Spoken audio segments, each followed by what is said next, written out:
आह, आज तो कुछ ज्यादा ही थकान हो गई मुझे। आह, चलो अब बैठकर आराम से खाना खा लेता हूँ। ये है गरीब मदन, जो एक लकहाड़ा है। तभी मदन एक पेड़ के नीचे आकर बैठ जाता है और अपने टिफिन से दाल रोटी खाने लगता है। ये क्या, इस दाल में तो कितना ज्यादा नमक है। उस मनहूस जानकी ने तो मेरा जीना ही मुश्किल कर रखा है। आज घर जाकर उसकी जम के खबर लेता हूँ। तभी मदन सारा खाना फेंक देता है और लकड़ियाँ तोड़ने में लग जाता है। तभी शाम तक मदन कई सारी लकड़ियाँ तोड़कर उन लकड़ियों को अपनी साइकिल पर रखकर अपने गांव ले आता है। कारखाने में सारी लकड़ियाँ बेच देता है। अब इन पैसों की शराब पी लेता हूँ और घर जाकर उस मनहूस जानकी की अच्छे से खबर लूंगा। तभी मदन वहां से चला जाता है। इधर मदन की पत्नी जानकी, जिसने साधारण सिंपल साड़ी पहनी हुई थी, वो तेजी से सड़क से जा रही थी। आज तो बहुत देर हो गई मुझे, इनके आने का समय भी हो गया है। चलो अब जल्दी घर जाकर खाने की व्यवस्था करती हूँ। तभी जानकी दौड़ते हुए अपने छोटे से घर में आती है। जानकी का ये घर एक कमरे का छोटा सा मिट्टी का बना घर है, जहाँ घर में एक चारपाई, मिट्टी का चूल्हा और कुछ ही बर्तन थे। तभी जानकी मिट्टी के चूल्हे पर खाने की व्यवस्था करने लग जाती है। भगवान जी, बस आज के दिन मदन जी शराब पीकर ना आए। रोज रोज वो शराब पीकर आते हैं और मुझे बेरहमी से मारते जाते हैं। उनके कारण पूरे मोहल्ले वाले रोज रोज हमारा तमाशा देखते हैं। थोड़े समय बाद मदन शराब के नशे में धूत घर आता है और आते ही जानकी को बेरहमी से पीटने लगता है। नहीं मदन जी, नहीं। मुझे दर्द हो रहा है मदन जी। मनहूस कहीं की, मैं जंगल जाकर सारा दिन इतनी मेहनत से लकड़ियां तोड़ता हूँ, इतनी मेहनत करता हूँ, और तू मनहूस कहीं की मुझे अच्छा खाना तक नहीं देती। आज तो मैं तेरी जान ही ले लूंगा। मदन लगातार बेरहमी से जानकी को पीटते जा रहा था। जानकी दर्द के मारे तड़प रही थी, चीख रही थी, चिल्ला रही थी। मदन रोज शराब पीकर जानकी पर ऐसे ही जुल्म करता था। चल तुरंत खाना बना, वरना मार मार कर तेरी चमड़ी लाल कर दूंगा मैं।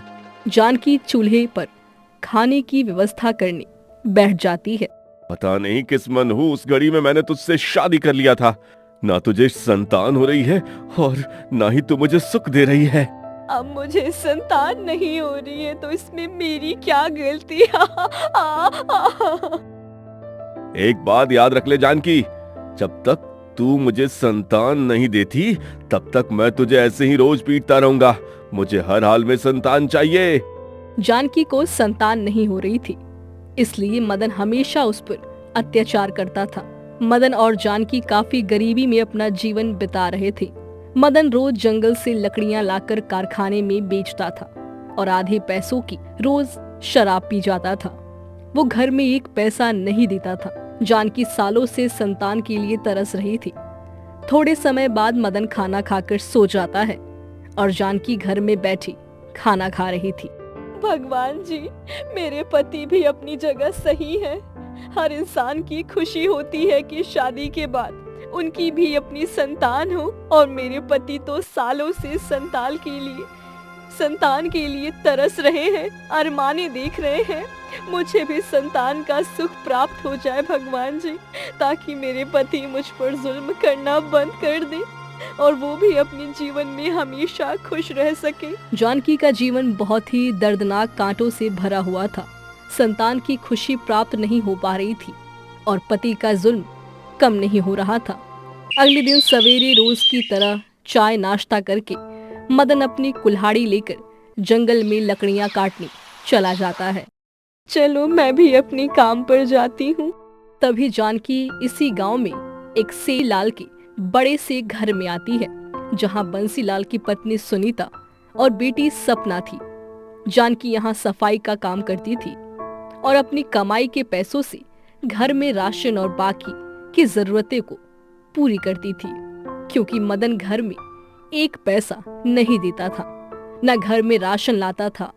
तभी जानकी के शरीर पर घाव के निशान देखकर सुनीता कहती है, जानकी, तेरे पति ने आज भी तुझे मारा क्या?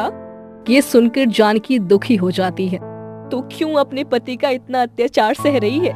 जानकी, अब तेरा पति तुझे रोज रोज इतना मारता है तो तू क्यों उसके साथ रहती है? तू उसका साथ छोड़ क्यों नहीं देती? वो इसलिए मालकी, क्योंकि मेरे पति का मेरे सिवाय कोई अपना नहीं है। मेरे पति दिल के बुरे नहीं है, वो बस इस बात से नाराज है कि मुझे संतान नहीं हो रही है। और देखा जाए तो गलती मेरे पति की नहीं है। अगर मुझे संतान हो जाती तो मेरे पति मुझ पर ऐसा जुल्म कभी नहीं करते। तभी जानकी सुनीता के घर में सफाई करने लग जाती है। बेचारी जानकी अपने पति का कितना अत्याचार सह रही है। भगवान जी, इस गरीब जानकी को भी संतान की खुशियां दे दीजिए, ताकि उसका पति उस पर अत्याचार करना बंद कर दे। तभी इसी तरह सुनीता जानकी को रोज के 200 रुपए देती थी। अब इसी तरह प्रतिदिन बीतने लगे थे। एक दिन रात में मदन जानकी को बेरहमी से पीट रहा था। मनहूस कहीं की, पूरी दुनिया की महिलाओं को संतान हो रही है, और एक तू ही है ऐसी मनहूस जिसे संतान नहीं हो रही है। मुझे संतान चाहिए जो मेरे बुढ़ापे का सहारा बन सके। पता नहीं क्यों मैंने तुझे मनहूस से शादी कर ली थी। थोड़े समय बाद मदन बाहर चला जाता है। आखिर क्यों मेरे जीवन में इतने दर्द लिखे हैं भगवान जी? अगले दिन मदन की तबीयत अचानक खराब हो जाती है। उसे बहुत तेज बुखार आ चुका था। ए मनहूस कहीं की, चल जंगल जा और लकड़ी काट कर ला। आज मेरी तबीयत ठीक नहीं है, तो आज के दिन तू जंगल से लकड़ी लेकर आ। जी, मुझे सेठ जी के घर काम करने जाना है। अगर मैं वहाँ नहीं जाऊंगी तो सेठानी जी मुझे काम से निकाल देंगी। तेरी सेठानी की ऐसी की तैसी, मैं तुझसे जितना कह रहा हूँ तो उतना सुन, वरना मार मार कर तेरी चमड़ी लाल कर दूंगा। जी, आप समझने की कोशिश कीजिए, ये काम मुझे बहुत मुश्किल से मिला है। तभी मदन गुस्से में आकर जानकी को बेरहमी से पीटने लगता है। तभी जानकी कुल्हाड़ी लेकर रोते रोते जंगल में आती है। उसके शरीर से काफी खून निकल रहा था।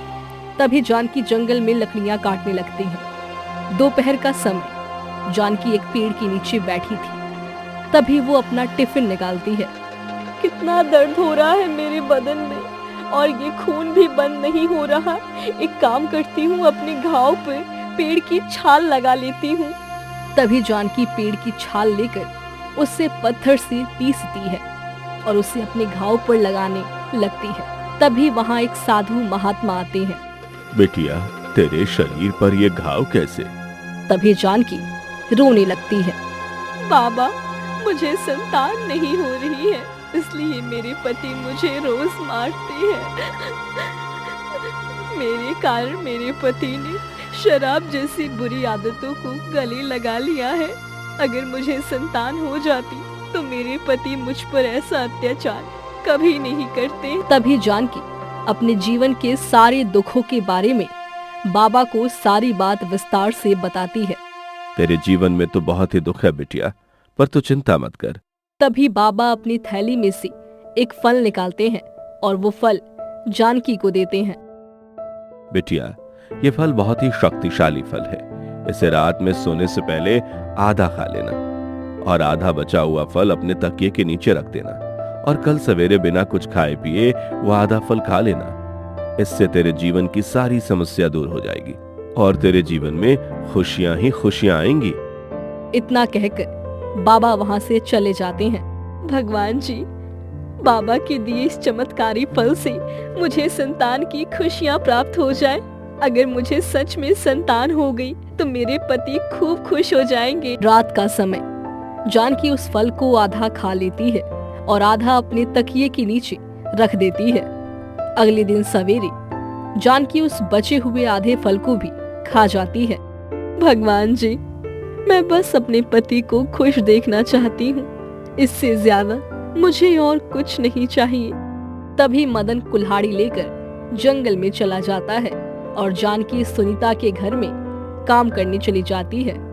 अब इसी तरह दिन प्रतिदिन बीतने लगे थे।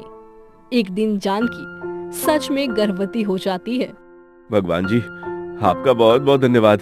जानकी, आज मैं बहुत खुश हूँ, मैं पिता बनने वाला हूँ।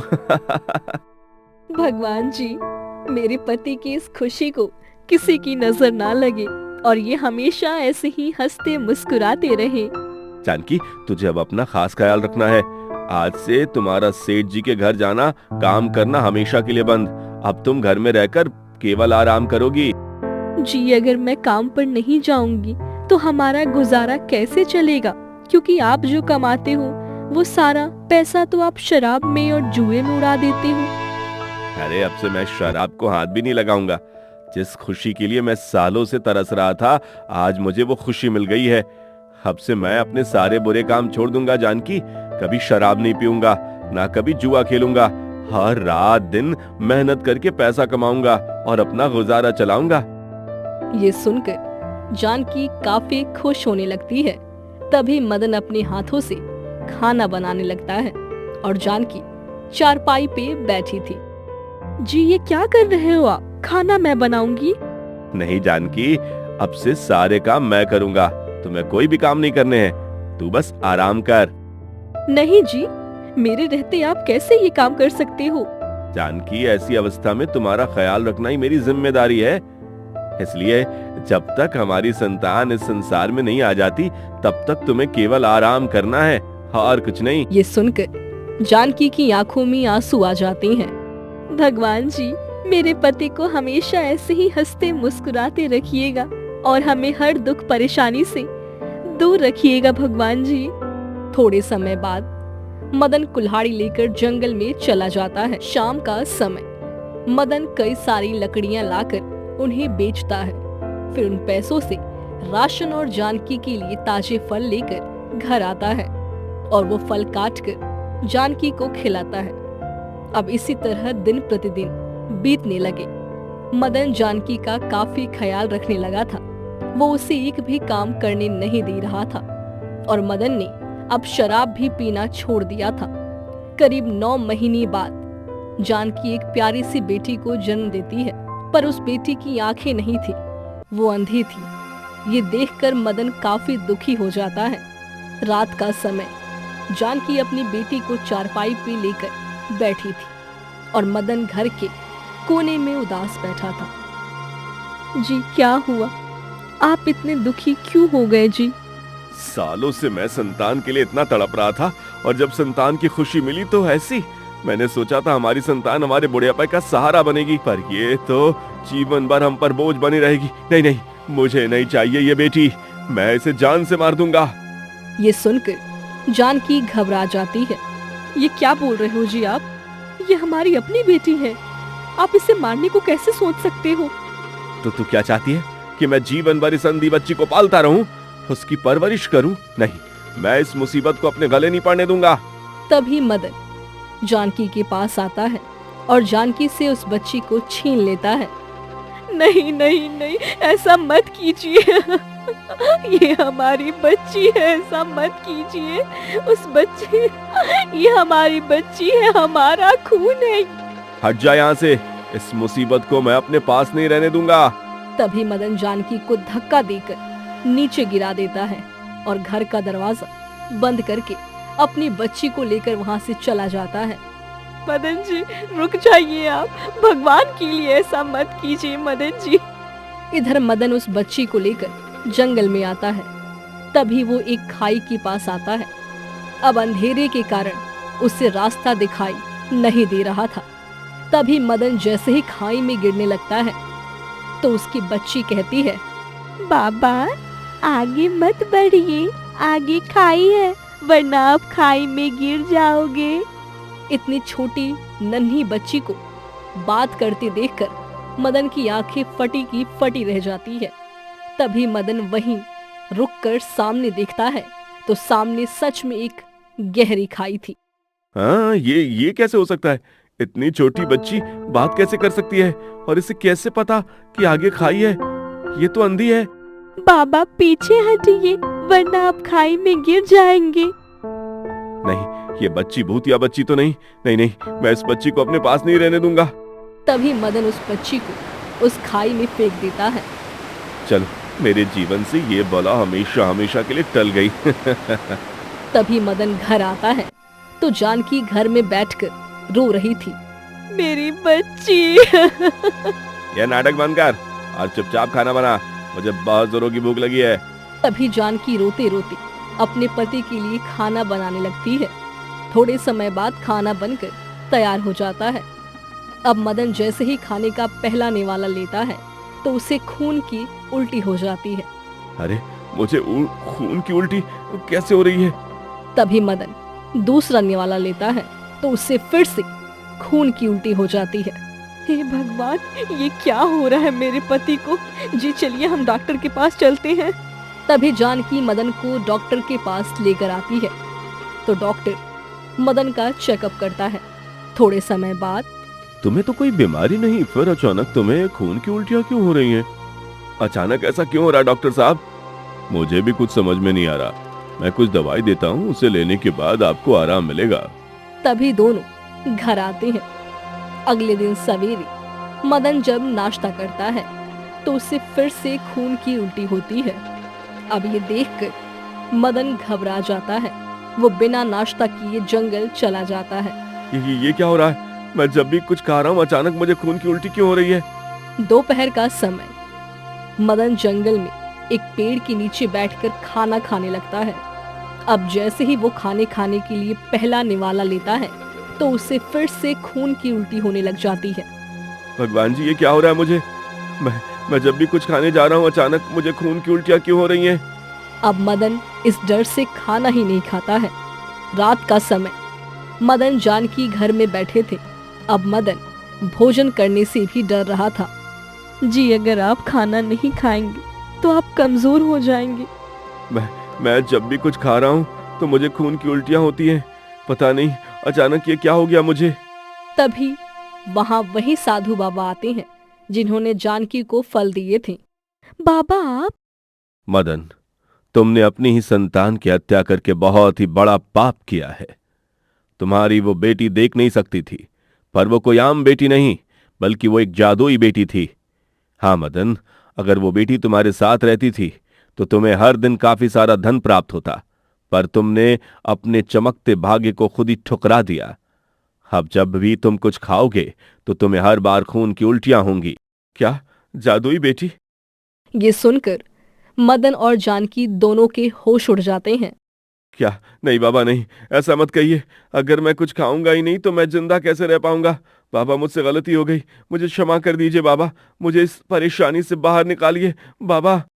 अब कुछ नहीं हो सकता मदन, तुम्हें तुम्हारे बुरे कर्मों की सजा मिल रही है। इतना कहकर बाबा वहां से चले जाते हैं। उनकी बातें सुनकर मदन काफी रोने लगता है। अब इसी तरह दिन प्रतिदिन बीतने लगे। अब रोज रोज खून की उल्टियां होने से और बार बार खाना ना खाने से मदन की मौत हो जाती है। ये देखकर जानकी खूब रोने लगती है। कभी कभी हम उस चीज को पहचान नहीं पाते जो हमारे लिए हमारा जीवन बदलने का जरिया होता है, और बाद में जब हमें उस चीज की अहमियत पता चलती है तब तक बहुत देर हो जाती है। उम्मीद करते हैं आपको ये कहानी पसंद आई होगी।